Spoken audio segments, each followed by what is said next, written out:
The warm summer breeze carried the tantalizing aromas of freshly grilled meats and sizzling street food as I strolled through the bustling gourmet festival.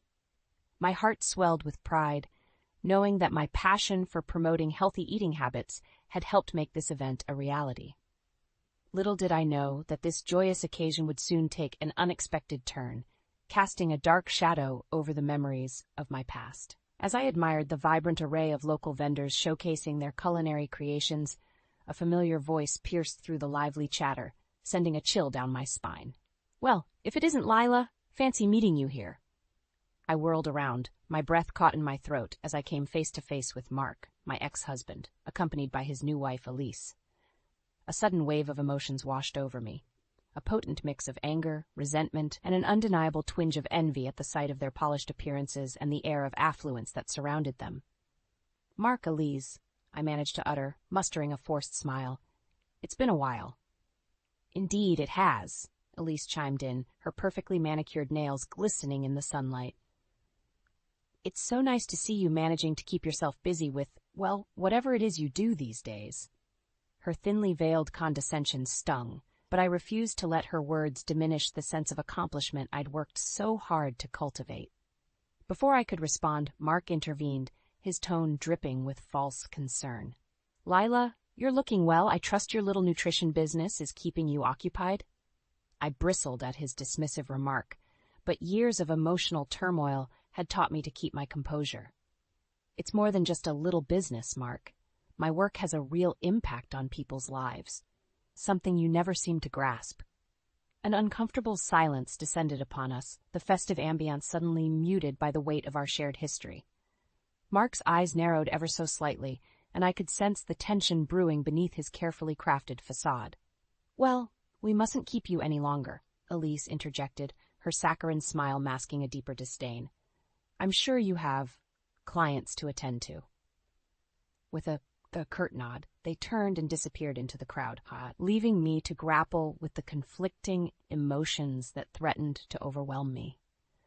As I stood there, surrounded by the joyous laughter and the mouth-watering scents that had once brought me such delight, I couldn't help but feel a profound sense of loss, not for the man I had once loved, but for the naive, trusting woman I had been.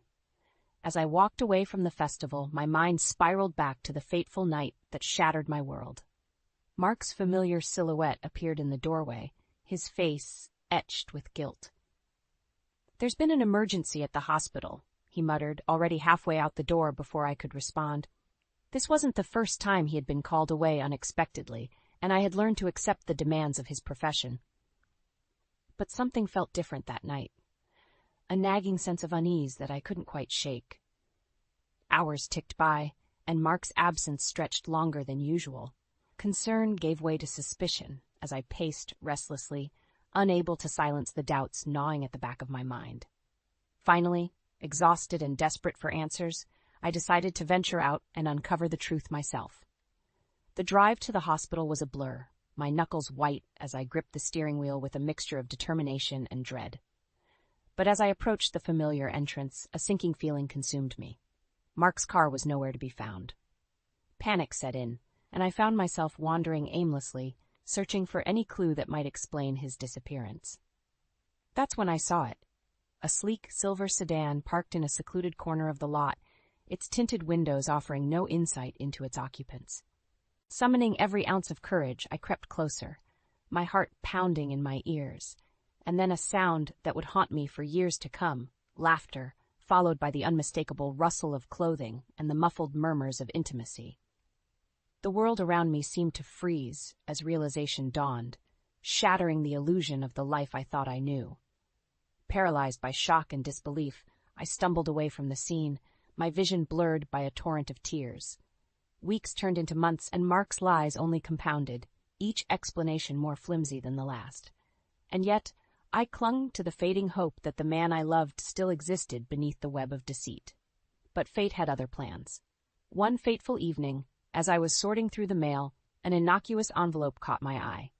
Inside, a series of incriminating photographs, proof of Mark's infidelity, captured in excruciatingly vivid detail. And there she was, the woman I would come to know as Elise, her smug grin searing itself into my memory like a brand. The confrontation that followed was explosive, a maelstrom of accusations and denials that culminated in a bitter separation. Mark, ever the smooth operator, wasted no time parading his new trophy wife before the world, leaving me to pick up the shattered pieces of my life. As I stood amidst the bustling festival, the memories of that harrowing time came flooding back, each carefully constructed lie Mark had fed me, replaying in my mind like a twisted mantra. But this time, I refused to be the victim. This time, I would have my revenge. In the aftermath of my divorce, I found solace in the one thing that had always brought me joy: my work. Pouring my energy into building a thriving nutrition consulting business, I slowly began to heal the deep wounds left by Mark's betrayal. It was during this time of personal growth that I met Owen, a kind-hearted widower and elementary school teacher. Our paths crossed at a local health fair, where his genuine interest in my work and gentle demeanor immediately put me at ease. "I admire your passion for helping others," he remarked as we chatted over steaming cups of herbal tea. "It's so refreshing to encounter someone who truly cares about making a positive impact."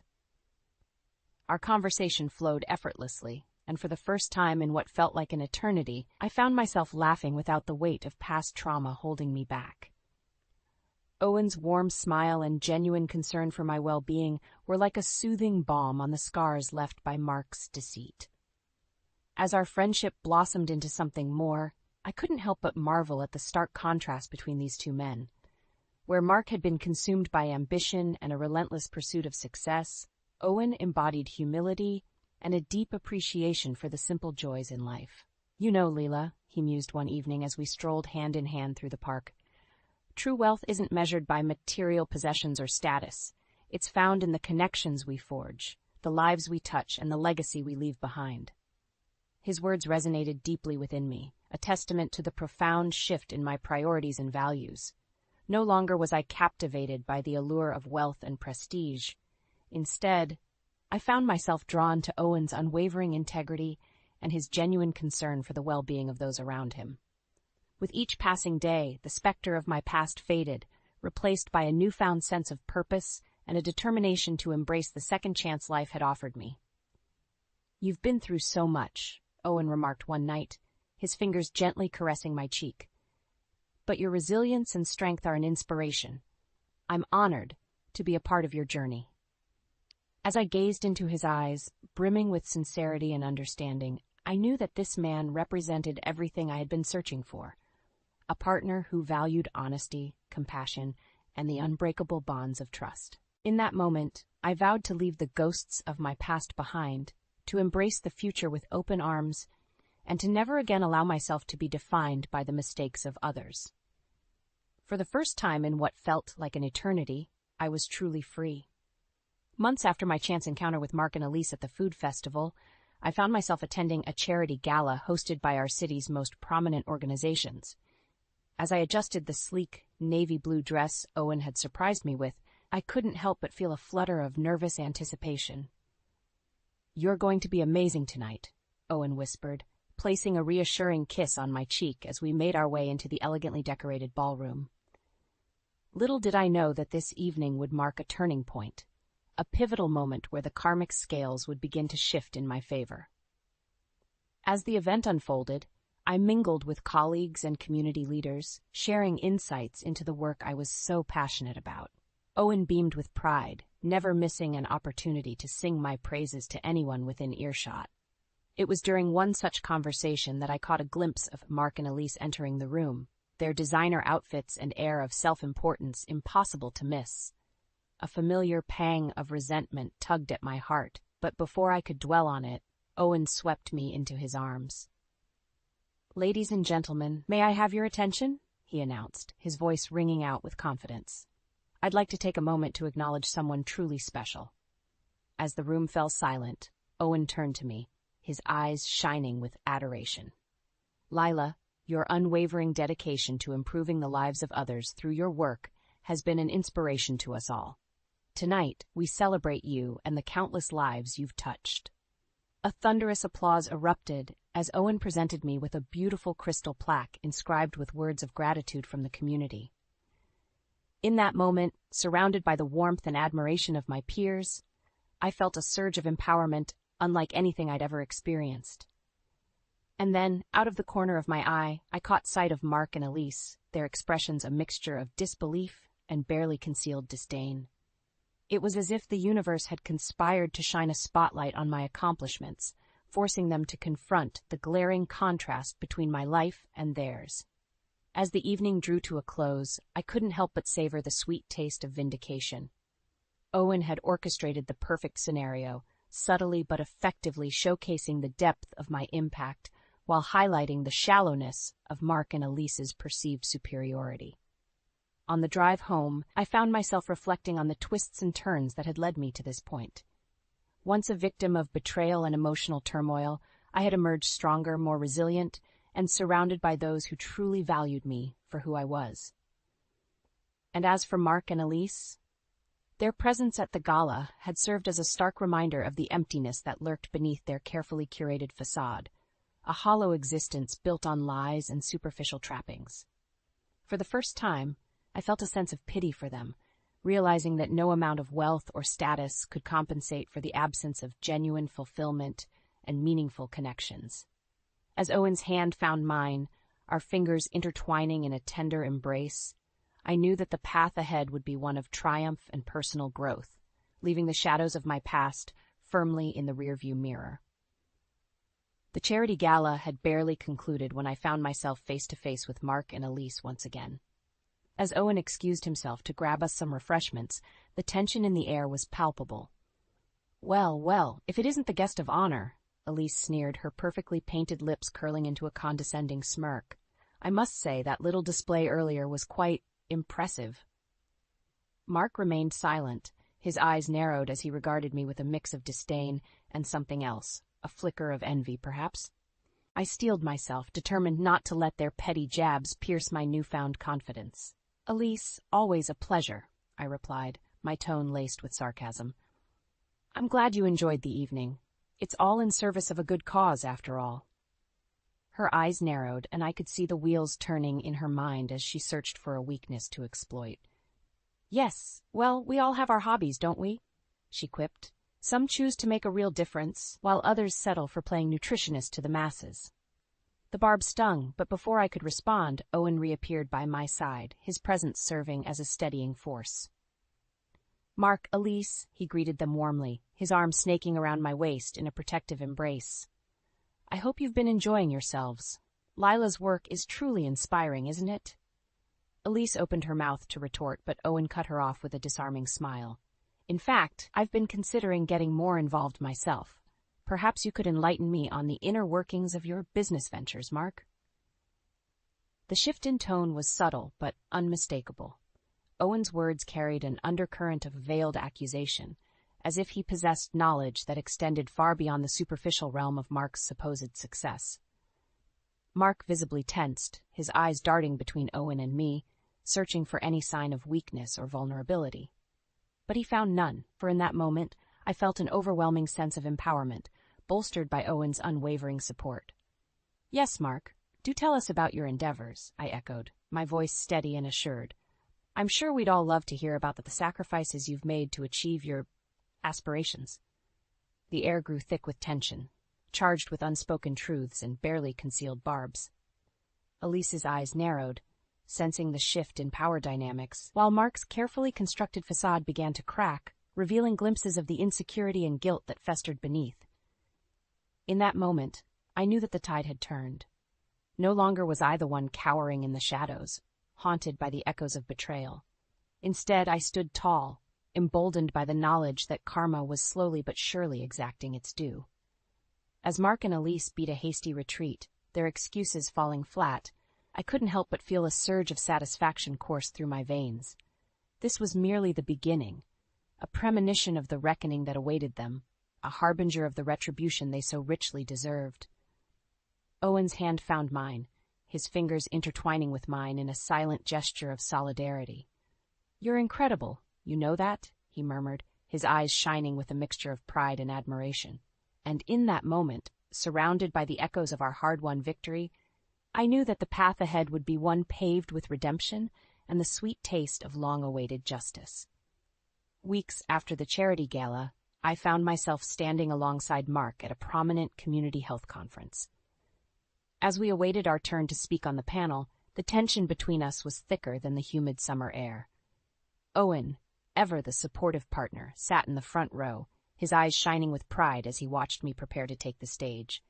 Little did Mark know, Owen had a few surprises up his sleeve, surprises that would soon unravel the carefully crafted facade that Mark had spent years constructing. As I took my seat behind the sleek podium, my confidence soared, fueled by the knowledge that Owen had orchestrated a powerful alliance with one of the event's major sponsors. The stage was set for Mark's downfall, and I could hardly contain my anticipation.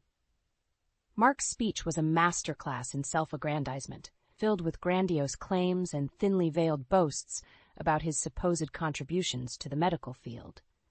I watched with a mixture of amusement and disgust as he basked in the fleeting admiration of the audience, oblivious to the impending storm brewing on the horizon. When my turn came, I rose to the podium with a newfound confidence, my words carrying the weight of hard-earned wisdom and a steadfast commitment to truth. As I spoke of the transformative power of nutrition and the importance of community outreach, I could see Mark's expression shift, his bravado slowly giving way to a flicker of unease.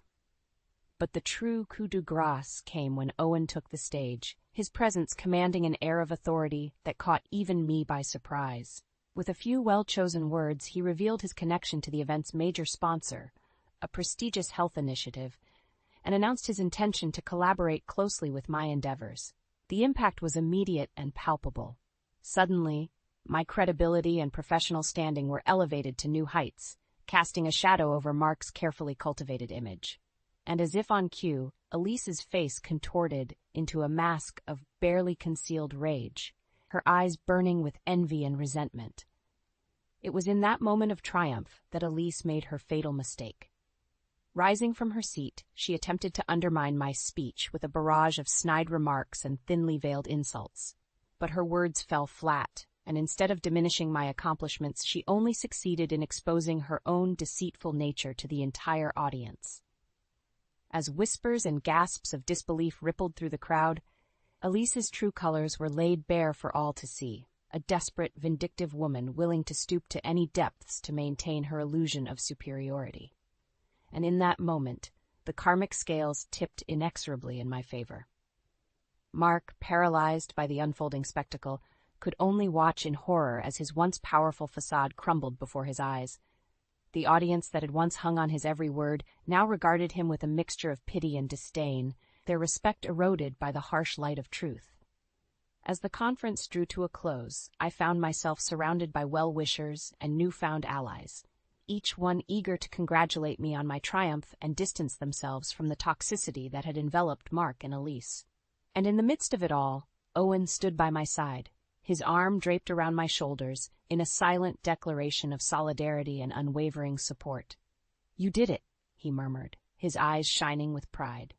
"You exposed them for who they truly are." And in that moment, I knew that the path to redemption had been paved, the karmic scales finally balancing in my favor after years of suffering and betrayal. The aftermath of the community conference was a whirlwind of congratulations and newfound alliances, but the true reckoning was yet to come. As Owen and I made our way to the after-party, arm in arm, I could sense the palpable tension in the air. Mark and Elise were already there, huddled in a corner with a few of their remaining allies, their expressions a mixture of barely concealed rage and desperation. As our eyes met, Elise's lips curled into a snarl, her perfectly manicured nails digging into the stem of her wine glass. But before she could launch into another tirade of insults and accusations, a voice rang out from across the room, cutting through the din like a knife. "Mark, is it true?" The question came from a mild-mannered colleague of Mark's, a man whose quiet demeanor had always made him fade into the background. But tonight, his eyes burned with a newfound intensity, fueled by the revelations that had unfolded during the conference. Mark's face paled as he turned to face the man, his mouth opening and closing like a fish gasping for air. "Is it true that you've been falsifying patient records?" the man pressed, his voice steadily rising. That you've been prioritizing your own financial gain over the well-being of those you've sworn to protect? A hush fell over the room as the weight of the accusation sank in. Suddenly, the whispers and rumors that had swirled around Mark's unethical practices crystallized into a damning reality, laid bare for all to see. Elise's perfectly composed mask began to crack, her eyes darting frantically between Mark and the growing crowd of onlookers. But it was too late.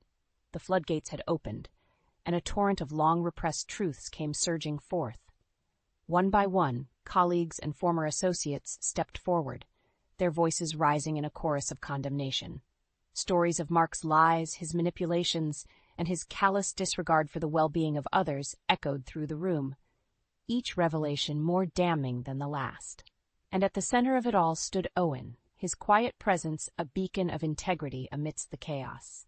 With a few carefully chosen words, he connected the dots between Mark's professional misdeeds and his personal betrayals, painting a vivid picture of a man consumed by greed and ambition. As the night wore on, the walls seemed to close in around Mark and Elise, their once formidable empire crumbling under the weight of their own deceit. Colleagues who had once fawned over them now turned their backs, their admiration replaced by scorn and disgust. And through it all, I stood tall, my hand clasped firmly in Owen's, a silent witness to the poetic justice unfolding before my eyes.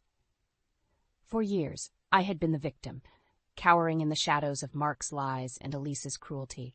But now the tables had turned, and I basked in the sweet taste of long-awaited retribution. As the night drew to a close, and the last of Mark's supporters slunk away in defeat, I found myself surrounded by a sea of friendly faces, colleagues, community leaders, and newfound allies who had witnessed my triumph and rallied to my side. And in the midst of it all, Owen pulled me close, his eyes shining with a mixture of pride and admiration. "You did it," he whispered, his voice thick with emotion. "You stood your ground, and the truth prevailed." In that moment I knew that the path to redemption had been forged, paved with the remnants of Mark and Elise's shattered facade. The scales of karma had finally balanced, and a new chapter of my life was just beginning. The soft glow of candlelight danced across the intimate confines of the cozy restaurant, casting warm hues over the faces of the small gathering. Owen's hand found mine beneath the tablecloth, his fingers intertwining with my own as I surveyed the smiling faces of those who had stood by me through the tumultuous journey. As glasses clinked and laughter filled the air, I couldn't help but reflect on the winding path that had led me here. A path paved with heartbreak, betrayal, and ultimately redemption. "A toast," Owen announced, rising to his feet and raising his glass, "to new beginnings and the strength to overcome adversity." A chorus of cheers erupted, echoing through the dimly lit space as we celebrated not just my personal triumph, but the resilience of the human spirit itself. In the aftermath of the conference, the dominoes of Mark and Elise's downfall had continued to fall, one after another. Professional censures, legal battles, and a steadily dwindling circle of allies had left them isolated and disgraced, their once formidable reputations in tatters. But tonight wasn't about them. It was about embracing the future and the boundless possibilities that lay ahead. As the evening wore on, conversations ebbed and flowed, punctuated by bursts of laughter and the clinking of silverware against plates. And through it all, Owen remained by my side, his unwavering support a constant source of strength and inspiration. It was during a lull in the conversation that he gently cleared his throat, his eyes shining with a mixture of love and determination. "Leela," he began, his voice steady and assured, "from the moment we met, you've been an inspiration, a beacon of resilience and unwavering commitment to what truly matters in life." A hush fell over the table as he reached into his pocket, producing a small, velvet box. My breath caught in my throat as he lowered himself to one knee, the flickering candlelight dancing across his face. "You've shown me the true meaning of courage and perseverance, and I can't imagine walking this journey without you by my side. Lila, will you do me the honor of becoming my wife?" The room seemed to fade away as I gazed into Owen's eyes, our shared history and the promise of a future together crystallizing in that single, pivotal moment. Tears of joy streaked down my cheeks as I nodded, rendered speechless by the depth of emotion swirling within me. A thunderous applause erupted, our friends and allies rising to their feet in a chorus of celebration. As Owen slipped the ring onto my finger, a symbolic gesture of our commitment, I knew that this moment marked the beginning of a new chapter, one defined not by the shadows of the past, but by the radiant promise of a future built on love, trust, and the unwavering bond we shared. In that moment, I realized that the long, arduous journey had been worth it. Every heartache, every betrayal, every tear shed had led me to this point, this moment of profound joy and redemption. As I gazed around the table at the faces of those who had become my chosen family, I knew that the path ahead would be one of growth, healing, and the unbreakable bonds forged through shared experiences. And as for Mark and Elise, their names faded into the recesses of my mind, eclipsed by the overwhelming sense of gratitude and contentment that washed over me. For in the end, karma had indeed run its course, and I had emerged victorious, not through acts of vengeance or bitterness, but by embracing the power of forgiveness and letting go of the past that had once held me captive. As Owen's lips met mine in a tender kiss, I knew that this was the beginning of a new chapter, one filled with the promise of a future built on love, trust, and the unbreakable bonds that had sustained me through the darkest of times. And in that moment, I was truly blissfully free.